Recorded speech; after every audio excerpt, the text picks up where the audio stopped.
that even in the month of Ramadan, when the shayateen, what happens to them?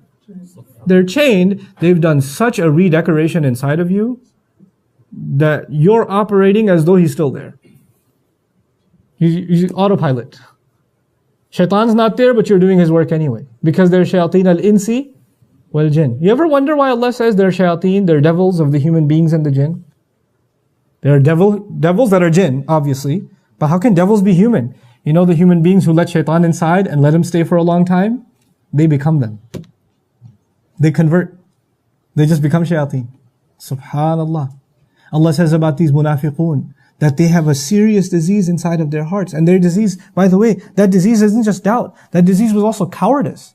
They were cowards. They weren't willing to stand up for this religion. And I told you, their hypocrites cannot be compared to our time. But we have a similar problem. Not the same problem, but certainly a similar problem.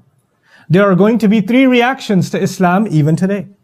There are going to be people who say, La ilaha illallah, Muhammadur Rasulullah, sallallahu alayhi wasallam, and they will take pride in it. And they will see it their honor that they're Muslim. And no matter what, nothing is above Allah's word. Nothing is above the words of the Prophet sallallahu alaihi wasallam. The obedience to them is supreme. That guidance is beyond criticism. And they believe that in their heart of hearts. Even when they make mistakes, they know the mistakes are theirs. They can be flawed. They can be mistaken. The deen of Allah is not mistaken. The deen of Allah has no problems. The deen of Allah has no criticism. On the other extreme, you will get people who absolutely hate Islam and the Muslims.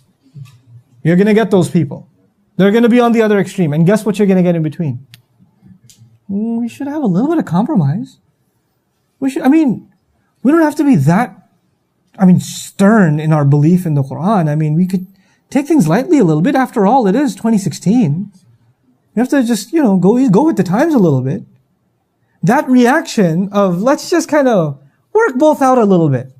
Because, if you really truly believe, you might become too extreme. So we have to balance both sides. That's actually a byproduct of that original hypocrisy that used to exist back then. Our deen, by definition, is already balanced. Thank you very much. You don't have to come in and offer it your version of balance. It's already got the best of this world and the next, balanced for us by Allah Himself. So when you come along and I come along and say, you know what, let's have a balanced approach to Islam. Is there some new balance that you just came up with? Or is it your own cowardice, your fear? You don't want people to look at you funny. You're too afraid of them. You want to look good in terms of PR. You just want to, suck up to the people around you. And your own low self-esteem is now being imposed onto Islam, to this religion. That'll happen now too. So as we study this, we have to actually kind of look in the mirror too. About, what kind of mentality towards this religion we carry.